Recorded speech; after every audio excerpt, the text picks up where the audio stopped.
Well, Jamie, it looks like you got just about a full complement here now. Yeah, no, it's obviously Aaron and Bender don't come back until next Monday, but they popped their heads in yesterday and trained with the guys. But in terms of injuries, we've been pretty lucky this year in comparison to previous years, so it's good. Looks a lot of enthusiasm, a lot of new guys in the squad. That all helps.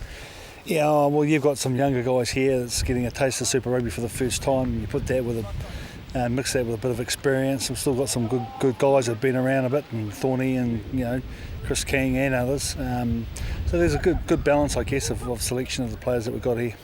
What adjustments have you made to the preparation to the squad at this time of year? You're pushing them as hard this early? Yeah, no, they have been working pretty hard. I guess the difference is that when you've got a few younger guys up a little bit keener about those sorts of things and to prove themselves at this level of football.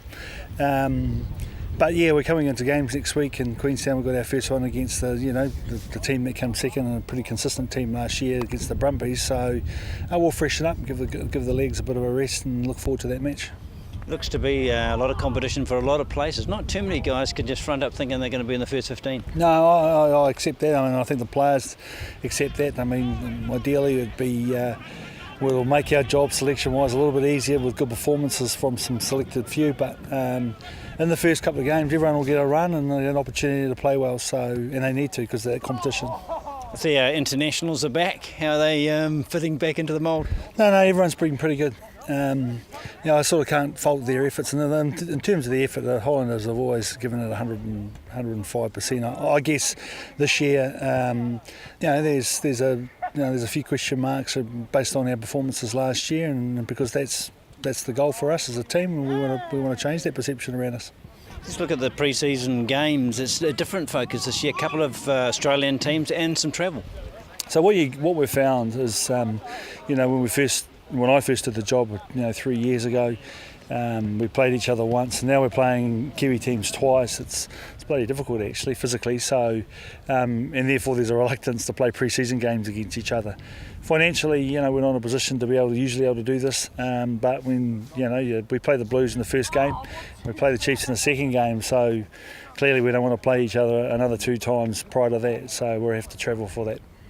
And playing in Australian teams, a different style, and for those new guys, a bit of travel and that whole team, atmosphere. Yeah, I mean, with travelling, it is tiring. I mean, it's something that you can't quantify because it's time spent in the plane, spent in the hotel. In terms of team culture and keeping ourselves together, it's good for that. So look, we get up to Queenstown. There's one travel day, and then coming home we go to Motueka, and then we go to Sydney. So, but our first game's a home game. And I think with that in mind, it's not so worrying. Do you like the way the draw's fallen in terms of buys? Sometimes you can be unlucky with that. So this looks to be quite a nice breaks along the way. Oh yeah, yes and no. I mean, ideally, you play your first 2 games, and if you do well, you really want to keep that momentum going. So buy usually after 2 weeks. Last year we had it at week 2. This year we got it week 3. Not necessarily ideal.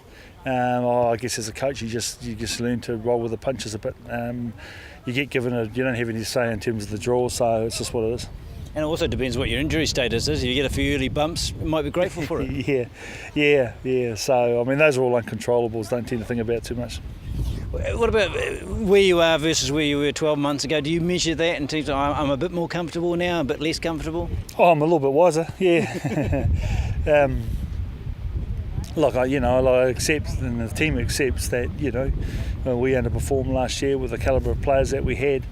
And I guess that's in the back of all of our minds, not just mine as the coaches. With that disappointment, you get hungry, don't you, to get things and make amends.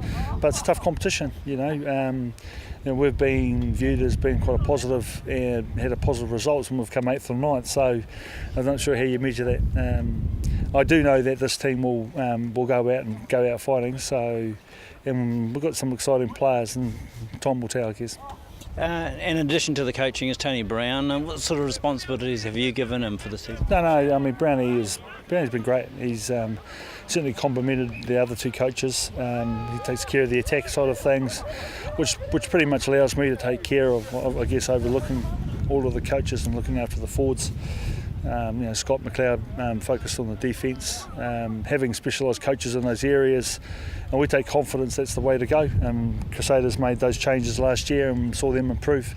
The Chiefs have had that set up right from the start, and you have to go another 100 kilometres north to see that they've got 2 All Black coaches and John Kerwin and a skills coach. So, look, with that in mind, I guess it's exciting for us in terms of the players preparing. You see right now we've finished training half an hour ago, they're still going, so they're keen, hungry. I see you're spending a bit of time with the front rows. You lost a bit of experience there, apart from Chris King, of course. You're confident they've got the wherewithal? Yeah, I think so. Look, no one knows so much about Liam Coltman and Braden Mitchell, but they have been in the Highlanders for the last 3 years. Unfortunately for them, they've been behind the likes of Jason Rutledge and Andrew Hall, so they haven't had a lot of game time. But they are pretty exciting prospects, and if I mould that together with the Jed Robinson who I've coached since coaching them with Wellington B, sort of 8 or 9 years. He's played 50 odd games for the Rebels now. It's been a nice addition to our squad. Both locks, Hawara and Beckwith and Wheeler have been involved with Super Rugby teams for 4 or 5 years. Throw a Thorn in there, throw a Hardy in there, and it doesn't look too bad with regards to experience.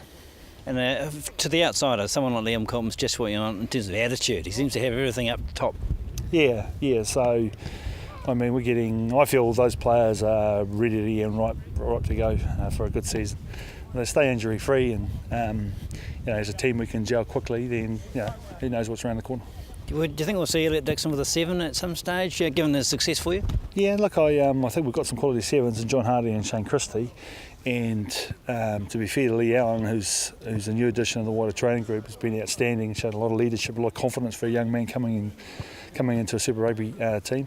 Dicko played really well, didn't he? And when he sort of had to fill a position due to injury last year, and he's an obvious athlete. I'm pretty rapt about his development in the last 2 or 3 years. He had a couple of slow years, but now he can play and is proving he can play in all those positions. So, big year for him. And you'll be starting with a goal-kicking first 5 because they're all in pretty good form at the end of last season. Yeah. Well, hopefully we have to rely on just goal kicking, but you can tell that the teams with, great goal kickers, of which we've got, it's a big advantage, isn't it? You look at Carter and Cruden and those sorts of guys who are kicking them over. All our guys are pretty consistent. And I like the competition in midfield. You've got a great defender like Whakatoa. You've got Winston Stanley coming back into the New Zealand fold. Yeah, so there's a lot of thought gone into our midfield. Especially I guess after the learnings of last year. Treby's on his 4th year. Burley's on his 3rd year. So they're not All Blacks, but they've played a lot of rugby at this level. And we've got some nice young guys coming through. Jason Emery, who, in my view, is the start of the future, really. And Malakai Whakatoa has been outstanding. And it was in the same under 20 teams with Jason. So, and then you top it all off with Winnie, who's been around, played for the Blues, played for the Force, and has just come back from injury. So, and don't forget Richard Buckman. He's sort of an unsung hero, but for Hawke's Bay, what I saw this year shows all the attributes that we're looking for in a rugby player. They do the job. You've got excitement aplenty outside of them. With Osborne, we're excited about him, and of course always Buxton. He's a crowd pleaser. Yeah. Those guys. We can't talk about too much. We'll sneak under the radar. Yeah. No, it's good. We just got to, put our training performances on the ground, and no one ever lost the training. We just got to play it well. We're not likely to see Ben in 13, are we? I think if he's sticking in where he's best. Yeah, look, we haven't had a good chance to have a good discussion with Bender. He's played on the wing for the All Blacks, played at fullback for the All Blacks, and he's played at centre. And I guess a big part of that decision will be around Bender. He is one of our captains. He does ideally need to be closer. I think ideally we see him at fullback because we've got 2 or 3 young centres coming through, and it'd be nice to develop them as well. But what I've learned in the Super Rugby season is that you're always confronted with injuries and form. So who knows where we'll end up. But I think we will start him at fullback. So all in all, everything's on track so far. Yeah. Well, we got a game to worry about next week, and the guys are ready for a game. They've done a lot of training. They need to go to the races, don't they?